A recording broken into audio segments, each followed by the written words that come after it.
कुकरच्या फक्त 2 शिटीमध्ये अशी ही चमचमीत हॉटेलसारखी अंडा बिर्याणी खाण्यासाठी तयार मिळेल। खूप जास्त फापड पसारा न घालता फक्त कुकरला बिर्याणी तयार करणार आहोत। शिवाय अगदी घरगुती मसाल्यांमध्ये तुम्हाला ही बिर्याणी तयार करता येणार आहे। बनवायला इतकी सोपी की अगदी बॅचलर असाल किंवा पहिल्यांदा बिर्याणी बनवायला घेत असाल तर न चुकता पहिल्या प्रयत्नात परफेक्ट बिर्याणी तुम्हाला तयार करता येणार आहे। चला तर मग वेळ न घालवता रेसिपीला सुरुवात करूया। अंडा बिर्याणी बनवण्यासाठी सगळ्यात पहिल्यांदा आपण अंडी उकडून घेणार आहोत। तर त्यासाठी इथे आपण 6 अंडी घेतलेली आहेत। सुरुवातीला एका पाण्याने धुवून घ्यायचंय, एका टोपामध्ये काढून घ्यायचंय आणि अंडी चांगली बुडतील किंवा असं हे काटोकाट आपल्याला पाणी घालायचं आहे। पाणी थोडं जास्तच घालायचंय। अर्धा चमचा आपल्याला इथे मीठ घालायचं आहे, जेणेकरून तुमची अंडी फुटणार नाही किंवा त्याला तडे पडणार नाही। ही खूप खास टिप आहे, लक्षात असावी। आता गॅस आपल्याला मोठा सुरुवातीला मिनिटभर करायचा आहे। पाणी थोडंसं गरम झालं की मध्यम आचेवर आपल्याला 7 ते 8 मिनिटं अंडी चांगली उकडून घ्यायची आहे। दुसरीकडे आपल्याला तांदूळ भिजवून घ्यायचा आहे। तर त्यासाठी मेजरिंग कपने 1.5 कप आणि वजनी म्हणाल तर साधारणतः 300 ग्राम प्रमाणात बासमती आणि जुना तांदूळ घेतलेला आहे। बिर्याणी बनवण्यासाठी शक्यतो जुनाच तांदूळ घ्यायचा आहे, म्हणजे चांगली मोकळी तुमची बिर्याणी किंवा हा अंडा पुलाव तयार होतो। तर सुरुवातीला आपण हा असा 1.5 कप काढून घेतलेला आहे। तुमच्याकडे असा हा लॉंग रेन किंवा हा बासमती राईस नसेल तर रोजच्या वापरातला कोणताही जुना तांदूळ तुम्ही इथे वापरू शकता। बाकी बनवण्याची पद्धत सेमच आहे। फक्त जुना तांदूळ घ्यायचा इतकं लक्षात ठेवायचं आहे। आता बऱ्याच जणांना जुना तांदूळ म्हणजे नक्की कसा असतो ते माहिती नसतं। जसा भात केल्यावर छान सुटसुटीत मोकळा होतो असा हा जुना तांदूळ आपल्याला इथे वापरायचा आहे। सुरुवातीला 2 ते 3 पाण्याने स्वच्छ तांदूळ धुवून घ्यायचा आहे आणि यामध्ये भरपूर पाणी घालायचं आहे आणि 5-10 मिनिटांसाठी आपल्याला भिजत ठेवायचं आहे। म्हणजे कांदा टोमॅटो वगैरे चिरून होईपर्यंत हा तांदूळ सुद्धा मस्त भिजून तयार होतो। तर यामध्ये भरपूर पाणी घातलेलं आहे आणि 10 मिनिटांसाठी बाजूला ठेवून दिलेलं आहे। दुसरीकडे अंडी उकडून तयार आहे, तर त्याची सालं सुद्धा आपण काढून घेतलेलं आहे। आता याच्या आतपर्यंत चांगले फ्लेवर मुरण्यासाठी किंवा चांगला रस मुरण्यासाठी याला असं हे चिरून घ्यायचं आहे। तुम्ही अगदी याला छिद्र छोटे छोटे करून घेतले तरी सुद्धा चालू शकेल। असं केलं की काय होतं, बिर्याणीचा जो फ्लेवर असतो तो आतपर्यंत याच्या मुरतो आणि तुमच्या बिर्याणीला किंवा अंड्याला चव अगदी छान येते। अंडी आपण मॅरिनेट करणार आहोत, तर त्यासाठी अर्धा चमचा काश्मीरी मिरची पूड घेतलेली आहे, अगदी पाव चमचा हळद घेतलेला आहे आणि फक्त चवीपुरतं किंवा अगदी पाव चमचा यामध्ये मीठ घेणार आहोत। म्हणजे रोजच्या वापरातले हे अगदी बेसिक मसाले आहेत। तुमच्याकडे काश्मीरी मिरची पूड नसेल तर रोजच्या वापरातलं तिखट वापरलं तरी सुद्धा चालू शकेल। अजिबात अंड्यांना हात लावायचा नाही। फक्त अशी ही पितळी किंवा ताटामध्ये अंडी काढून घ्यायचंय आणि फक्त याला असं गोल गोल फिरवत जायचं आहे। म्हणजे सगळीकडून एकसारखा सगळा मसाला हा अंड्यांना लागतो। बघितलं, अगदी हात न लावता छान याला कोटिंग झालेलं आहे। 5 मिनिटांसाठी बाजूला ठेवून दिलेलं आहे। बिर्याणीला फोडणी देण्याकरता दुसरीकडे गॅसवर कुकर गरम करत ठेवलेला आहे। फक्त 2 ते 3 शिट्यांमध्ये तुमची बिर्याणी खाण्यासाठी तयार होते। कुकर सुरुवातीला गरम करून घेतलेला आहे। त्यामध्ये आवश्यकतेनुसार किंवा 2 पळी आपण तेल घेतलेलं आहे। संपूर्ण बिर्याणी तयार होण्यासाठी 2 पळी तेल अगदी परफेक्ट आहे। बिर्याणी बनवतोय तो बरिस्टा लागणारच कांद्याचा। तर इथे बरिस्टाचा हा कुरकुरीत होण्यासाठी काही खास टिप्स तुमच्यासोबत शेअर केलेले आहे। इथे आपण 2 मध्यम आकाराचे कांदे उभे पातळ चिरून घेतलेले आहे। लहान असतील तर आडवे उभे पातळ चिरून घेऊ शकता। कांदे सुरुवातीला छान कडकडीत तेलावर आपल्याला घालायचं आहे। लक्षात असू द्या, तेलाचा ताव छान कडकडीत मोठ्या आचेवर गरम करून घ्यायचा आहे आणि अगदी तळापासून ढवळत सुरुवातीला मोठ्या आचेवर 2 मिनिटं आणि मध्यम आचेवर 2 मिनिटं 4 ते 5 मिनिटं गोल्डन रंगावर आपण हा तळून घेतलेला आहे। बस इतकाच रंग आपल्याला गोल्डन करायचा आहे। हलकासा गोल्डन आला की एखाद्या चाळणीवर किंवा अशा या गाळणीवर वगैरे काढून घ्यायचा आहे। म्हणजे यातलं एक्स्ट्रा तेल सगळं निघून जातं आणि त्याने तुमचा बरिस्टा कुरकुरीत राहतो। तळल्यानंतर खाली एखादी प्लेट ठेवायची आणि पंख्याखाली संपूर्ण बरिस्टा थंड करून घ्यायचा आहे। म्हणजे असा हा छान कुरकुरीत होतो। आता सेम कुकरमधल्या तेलामध्ये छान अंडी आपण तळून घेणार आहोत। तर सगळी अंडी मॅरिनेट केलेली या तेलावर काढून घेतलेलं आहे। आता मोठ्या आचेवर साधारणतः 5 मिनिटं असं हे गोल फिरवून सगळीकडून एकसारखं आपल्याला साधारणतः 2-2.5 मिनिटं छान ही अंडी तळून घ्यायची आहे।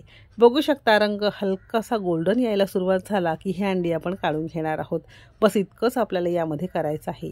तर इथे आपली अंडी सुद्धा तळून झालेली आहे। इथे आपण काही खडे मसाले घेतलेले आहेत, ज्यामध्ये 1 चक्रफूल आहे, अर्धा इंच दालचिनीचा तुकडा आहे, 5-6 लवंग, 5-6 काळी मिरी, अर्धा चमचा शहा जिरं किंवा साधं जिरं घेऊ शकता, 2 तमालपत्र आणि असेल तर थोडीशी जावित्री।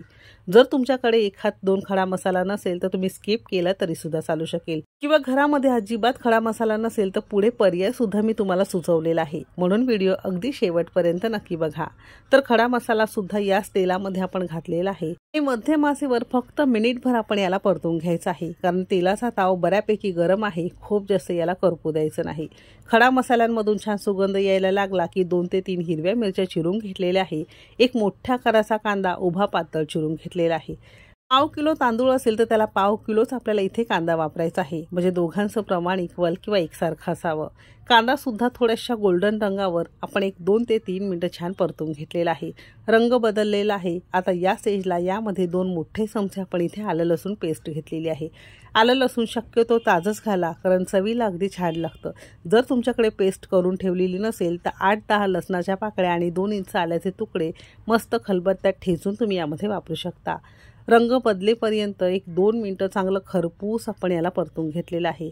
सगळं आलं लसणाचा कच्चेपणा निघून गेला की इथे आपण 2 मोठ्या आकाराचे टोमॅटो घेतलेले आहेत. या बिर्याणीमध्ये अजिबात आपण दह्याचा वापर केलेला नाही, कारण अंडा आणि दही थोडंसं विरुद्ध अन्न असल्यामुळे मी वापरलेलं नाही, म्हणून टोमॅटो आपल्याला थोडा जास्त वापरायचा आहे, म्हणजे थोडीशी चटपटीत बिर्याणी तुमची खाण्यासाठी तयार मिळते. नरम होईपर्यंत टोमॅटो परतून घेतलेला आहे. आता रोजच्या वापरातले काही बेसिक मसाले घालणार आहोत, ज्यामध्ये 1 चमचाभर आपण इथे आपला कुकिंग तिकीट मराठीचा गोडा मसाला आहे.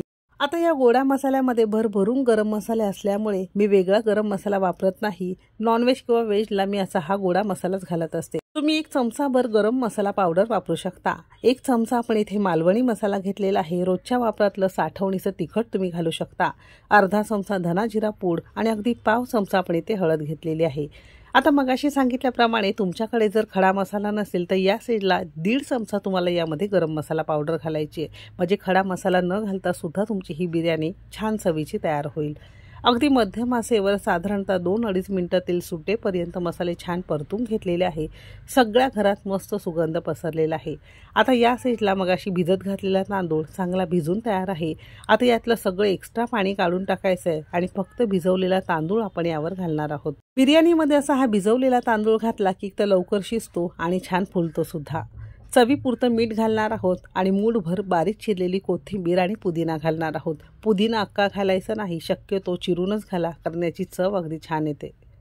या मसाल्यांमध्ये तांदूळ आपल्याला साधारणतः 2-2.5 मिनिटं रंग बदलेपर्यंत चांगले परतून घ्यायचं आहे. असं केलं की बिर्याणी छान सुटसुटीत आणि मोकळी खाण्यासाठी तयार मिळते. रंग बघू शकता किती सुंदर आलेला आहे. मस्त प्रत्येक तांदळाच्या कणाला मसाले चांगले चिटकून बसलेले आहे, छान कोट झालेले आहे. आता या स्टेजला यामध्ये आपल्याला पाणी घालायचं आहे. जर 1.5 कप तुमचा तांदूळ असेल तर त्याला बरोबर सेम कपने 2 कप आपण इथे पाणी घातलंय. अगदी सुटसुटीत तुम्हाला बिर्याणी आवडत असेल तर 1.5 कप घातला तरी सुद्धा चालू शकेल. जितका तांदूळ तितकं पाणी घालायचंय. किंवा तुम्हाला अगदीच मोकळी बिर्याणी आवडत नसेल तर माझ्याप्रमाणे 2 कप पाणी घालू शकता तुम्ही तुमच्या आवडीप्रमाणे. तर संपूर्ण भात असा हा तयार झाला की यावर आपल्याला शिजवून आणि तळून घेतलेली अंडी पसरून घालायची आहे. तो थोड्या अंतरावर घाला. काही जण यामध्ये तळलेला बटाटा सुद्धा घालतात, तर तुम्हाला यामध्ये बटाटा घालायचा असेल तर सुरुवातीला अंड्यांबरोबर तुम्हाला बटाटा सुद्धा मॅरिनेट करून थोडासा तळून यावर घालता येईल.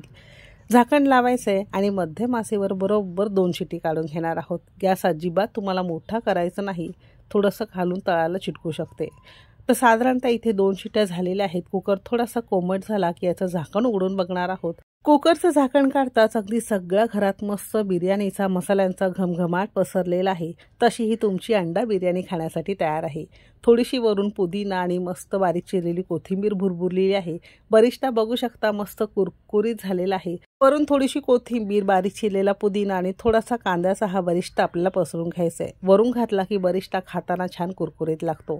तुम्हाला हवा असेल तर शिजवताना थोडंसं तुम्ही यावर तूप घातलं तरी सुद्धा चालू शकेल. तर बघितलं, अगदी घरगुती साहित्यात फक्त कुकरमध्ये पहिल्यांदा जरी बिर्याणी बनवायला घेत असाल तर अगदी साध्या सोप्या पद्धतीत ही बिर्याणी खाण्यासाठी तयार आहे. तर नक्की करून बघा, कशी झाली कमेंट करून नक्की सांगा.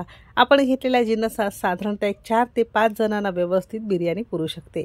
रेसिपी आवडली असेल तर एक लाईक नक्की करा. चॅनेलवर नवीन असाल सबस्क्राईब करा. आपल्या कुकिंग तिकीट मराठीचे ऑर्गॅनिक 100% शुद्ध मसाले जर तुम्हाला घर बसल्या फ्री डिलिव्हरी ऑर्डर घ्यायची असेल तर डिस्क्रिप्शनमध्ये व्हॉट्सअप नंबर दिलेला आहे. मेसेज करून तुम्ही हे मसाले ऑर्डर करू शकता. चला तर मग भेटू एक मस्त आणि जबरदस्त रेसिपी सोबत. तोपर्यंत मस्त खा आणि स्वस्त रहा.